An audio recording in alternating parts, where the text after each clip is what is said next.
George ചേട്ടൻ്റെ ഇന്നസെന്റ് ചേട്ടൻ്റെ ഹനീഫിക്കയുടെ ശബ്ദം നന്നായിട്ട് അനുകരിക്കില്ല ആ സമയത്ത് ഞങ്ങൾ ഈ ട്രൂപ്പിന്റെ ഷോ കഴിഞ്ഞിട്ട് സ്പീക്കറൊക്കെ വലിച്ച് മേളിൽ കയറ്റും, അല്ലെങ്കിൽ ഇതുണ്ട് ഈ നമ്മുടെ ഡ്യൂട്ടിയാണ്. ഈ രണ്ട് സമയത്ത് ജോർജ് ചേട്ടൻ്റെ ശബ്ദത്തിൽ രണ്ടും വരും. അതായത് നമ്മൾ സ്പീക്കറൊക്കെ ഇറക്കി സൗണ്ട് കെട്ടി ഷോ തുടങ്ങുന്നതിന് മുമ്പ് ചിലപ്പോൾ ജോർജ് ചേട്ടൻ വന്നിട്ട് ഷാഡി നമുക്കൊരു കാര്യം ചെയ്യാം, ഇത് ഇരിങ്ങാലക്കുടക്കാരനാണല്ലോ, ഇന്നസെന്റ് ചേട്ടൻ പറയുന്ന പോലെ പറയും.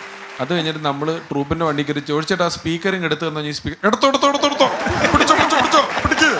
പറഞ്ഞിട്ട് ഹനീഫൊക്കെ ഇത് രണ്ടും വരും. ഹനീഫിനെ ഇമിറ്റേറ്റ് ചെയ്യണത് ഇഷ്ടമല്ല, പക്ഷെ ജോഷി ഇമിറ്റേറ്റ് ചെയ്യണത് ഇഷ്ടമായിരുന്നു ഹനീഫിക്ക്. എൻ്റെ അത് മാത്രമല്ല സലീംക, എൻ്റെ ഒന്നാമത് എൻ്റെ കല്യാണത്തിന് വന്നിരുന്ന എൻ്റെ ആദ്യ സിനിമയിൽ എൻ്റെ വീട്ടിൽ വന്ന ആദ്യ സിനിമാക്കാരനാണ് സലീമേട്ടൻ. അതുപോലെ തന്നെ എൻ്റെ പെങ്ങളുടെ കല്യാണത്തിൽ എത്തിച്ചേർന്ന ഒരു സിനിമാക്കാരനാണ് ഹനീഫ്ക. നല്ലൊരു ബന്ധമായിരുന്നു അത്. കാരണം ആ സ്നേഹം, കാരണം നമ്മൾ ആളെ അനുകരിക്കുന്നതിൽ ഇഷ്ടം കണ്ടെത്തിയ ഒരാളാണ്. അത് വലിയൊരു സന്തോഷം. ഇന്നസെന്റ് ഏട്ടനും ജോർജ് ചേട്ടനും അനുകരിക്കുന്നത് ഇഷ്ടമാണ്, തീർച്ചയായിട്ടും ഇഷ്ടമാണ്. ഇപ്പോൾ ഇന്നസെന്റ് ഏട്ടൻ പാടി, ഞാൻ അഭിനയിച്ചു. ഇന്നസെന്റ് ഏട്ടൻ നിനക്കിട്ടൊരു പണിയൊന്നാണ്. അതെ, എന്തായാലും നല്ല രസകരമായിട്ട് ഇന്നസെന്റ് ഏട്ടൻ അത് പാടിയിട്ടുണ്ട്. കൊഞ്ചു പിടിക്കണം പാപ്പ, കൊഞ്ചിക്കാനായൊരു പെണ്ണു വേണം, മൊഞ്ചത്തി പെണ്ണിന്റെ കയ്യിൽ നല്ലൊരു കള്ളും കൂടം വേണം. കൊഞ്ചു പിടിക്കണം പാപ്പ, കൊഞ്ചിക്കാനായൊരു പെണ്ണു വേണം, മൊഞ്ചത്തി പെണ്ണിന്റെ കയ്യിൽ നല്ലൊരു കള്ളും കൂടം വേണം. കള്ളും കൂടം വേണം. ആടണം പാടണം പാപ്പ, ആലോചിച്ചിടാതെ മാനസ ദുഃഖങ്ങളുള്ളിൽ താഴ്ത്തു വേണം. കൊഞ്ചു പിടിക്കണം പാപ്പ, കൊഞ്ചിക്കാനായൊരു പെണ്ണ് വേണം, മൊഞ്ചത്തി പെണ്ണിന്റെ കയ്യിൽ നല്ലൊരു കള്ളും കൂടം വേണം. കള്ളും കൂടം വേണമെന്ന് എന്തേ. ചേട്ടാ ഇന്നസെന്റ് ചേട്ടൻ അനുകരിക്കുന്നതിൽ തന്നെ ഈ കാസറ്റിലുള്ള ശബ്ദവും ഒറിജിനൽ ശബ്ദവും തമ്മിലുള്ള വ്യത്യാസം ഒന്ന് കേൾപ്പിച്ചുതരാം. ഇന്നസെന്റ് ഏട്ടൻ ഇപ്പൊ നമ്മളിപ്പോ കാസറ്റിലൊക്കെ ചെയ്യുമ്പോ ഇതെന്താ ഇവിടെ വെട്ടം വെളിച്ചൊന്നുമില്ല, ആരെവിടെ ഈ മുന്നിലിരിക്കുന്ന ആൾക്കാരുണ്ടല്ലോ, ഇവര് ഭയങ്കരന്മാരാ, ഇവന്മാരെ ഞാൻ കൊണ്ട് തോറ്റു. ഇതാണ് മാവേലി. പക്ഷേ ഒറിജിനൽ ഇന്നസെന്റ് ഏട്ടൻ എന്ന് പറയുമ്പോ എല്ലാവർക്കും നമസ്കാരമുണ്ട്. ഇവിടെ ഇപ്പോൾ ഫൺസ് അപ്പോൺ എ ടൈമിൻ്റെ ഒരു ഷൂട്ട് നടക്കുക. അതിൽ ഗസ്റ്റായിട്ട് വന്നിരിക്കുന്ന സലീം കുമാറും, പിന്നെ ഇതൊക്കെ കൊണ്ടു നടക്കുന്ന രമേശ് പിഷാരടി, പിന്നെ ഇത് കാണാനിരിക്കുന്ന നിങ്ങളെ പോലെയുള്ള കുറേ നല്ല ആൾക്കാരും, ഇതൊക്കെ തന്നെയാണ് ഈ പരിപാടിയുടെ വിജയം. പിന്നെ ഇതിനെ ചുക്കാൻ പിടിക്കുന്ന ഇതിൻ്റെ അപ്പുറത്തൊരാളിരിക്കുന്നത് തലേക്കല്ലൻ ഹരിപ്പി നായരെന്ന് പറഞ്ഞൊരു ഹനീഫിക്കയുടെ സാധാരണ വർത്താനം അല്ല, കാസറ്റും സാധാരണ. ഇത് കാസറ്റിലെ ഹനീഫിക്ക. ആശാന ചതച്ച് നമ്മുടെ പിള്ളേർ നമ്മളെ ചതച്ച് 4ാം ക്ലാസ്സിൽ പിള്ളേരാണ് നമ്മളെ ചവിട്ടി കുത്തി പെത്തിച്ച്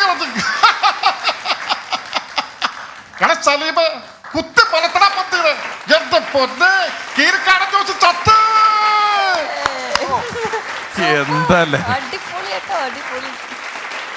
എനിക്ക് തോന്നുന്നത് നമ്മുടെ ട്രൂപ്പിന്റെ ഒക്കെ ഫസ്റ്റ് പ്രോഗ്രാം കാണിക്കാൻ കൊണ്ടുവന്നിട്ടുണ്ട് ഹനീഫിക്കനെ കൊണ്ടുവരിക. ഹനീഫിക്ക ചെറിയ തമാശ കണ്ട ചിരിക്കുന്ന ആളാ, ഭയങ്കരമായിട്ട്. ഞങ്ങളുടെ ഷോ ഒരു ഓഡിറ്റോറിയത്തിൽ നടത്തും. ഷോ തുടങ്ങുന്നതിന് മുമ്പ്, ഉത്സവപ്പറമ്പിലേക്ക് വിടുന്നതിന് മുമ്പ് കണ്ട അഭിപ്രായം പറയാൻ സലീമേട്ടൻ കൊണ്ടുവന്ന് ഹനീഫിക്കനെ. ഭയങ്കര ചിരി ഹനീഫിക്ക. ഇതും കണ്ട് ഞങ്ങൾ അമ്പലപ്പറമ്പിൽ പോയിട്ട് ഷോ പൊളിഞ്ഞു പോയെന്നേ. ഫസ്റ്റ് ഷോ പൊളിഞ്ഞ് സലീമേട്ടൻ വിളിച്ചിട്ട് എനിക്കൊരു അബദ്ധം പറ്റി, ഈ ഹനീഫിക്ക നിന്റെ ഒക്കെ എന്തൂള കോമഡി കണ്ടാലും ചിരിക്കും, അതൊന്നും കണ്ട് നാട്ടുകാർ ചിരിക്കൂല എന്ന് പറഞ്ഞിട്ട് നമ്മളെ ഇനി വിളിക്കൂല എന്ന് പറഞ്ഞ ആളെ വിളിക്കൂല എന്ന് തീരുമാനിച്ച പുള്ളിനെ. ഏതായാലും അതായത് വളരെ സൗമ്യനാണ്, നമ്മൾ കാണുന്ന പോലെ അട്ടപ്പൊന്ന് അങ്ങനൊന്നല്ല. ഇന്നലെ പരിപാടിൻ്റെ ആയിരുന്നു ജോഷി. ഇന്നലെ ഞാൻ അവിടേക്ക് പോയിരുന്നപ്പോൾ CI മഹാദേവൻ 5:4 നല്ല പടമാണ്. വളരെ കൂളായിട്ടുള്ള ഒരു സംസാര രീതിയാണ് പുള്ളിയുടെ. സിനിമയിൽ വരുമ്പോഴാണ്, അല്ലെങ്കിലും അങ്ങനെ തന്നെയാണ്. ആരാണ് എങ്ങനെ എവിടെ ഈ വക സാധനങ്ങളും ഒരുപാട് എടുക്കുന്ന സംഭവമാണ്. അടിപൊളി ചേട്ടാ. തീർച്ചയായിട്ടും സ്റ്റെഫി, വളരെ സന്തോഷം. അങ്ങനെ നമ്മുടെ ജോഷി ചേട്ടന് എക്സലൻസ് അവാർഡ് നൽകുന്നതിനായി സ്നേഹത്തോടെ ഞാൻ പിഷാരടി ചേട്ടനെ വേദിയിലേക്ക് ക്ഷണിക്കുന്നു.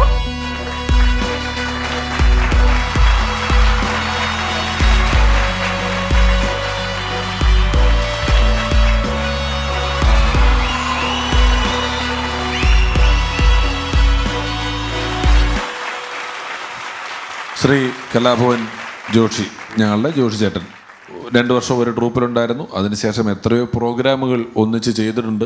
കൃത്യമായി എത്തി വളരെ കൃത്യമായ ഇടപെടലുകൾ ഒരു ഷോയ്ക്ക് വേണ്ടി നടത്തി ഉത്തരവാദിത്വത്തോടെ നമ്മളെ ചിരിപ്പിക്കുക എന്ന ദൗത്യം ഏറ്റെടുക്കുന്ന ഒരാളാണ് ജോഷി ചേട്ടൻ.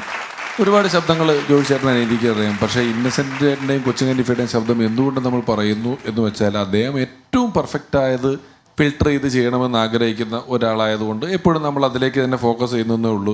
പലതരത്തിലുള്ള പ്രതിഭാവിലാസങ്ങളുള്ള നല്ലൊരു അഭിനേതാവ് കൂടിയായ ലോനപ്പൻ്റെ മാമോദിസയിലും എൻ്റെ സിനിമയിലുമൊക്കെ ഒരുപാട് മികച്ച വേഷങ്ങൾ കൈകാര്യം ചെയ്തിട്ടുള്ള ഒരു അഭിനേതാവ് കൂടിയാണ് ജോഷി ചേട്ടൻ.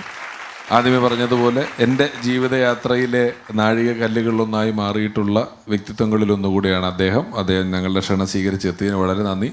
സലീമേട്ടൻ ജോഷി ചേട്ടൻ വരുന്നതിന് മുമ്പ് യാദൃശ്ചികമായിട്ട് ഇവിടെ ഒരു സിമന്റ് ചട്ടിയുടെ കഥ പറഞ്ഞപ്പോൾ നിങ്ങളുടെ വീട്ടിലെ പോപ്പുലറായ സിമന്റ് ചട്ടി കഥ ഇവിടെ പറഞ്ഞിട്ടുണ്ടായിരുന്നു.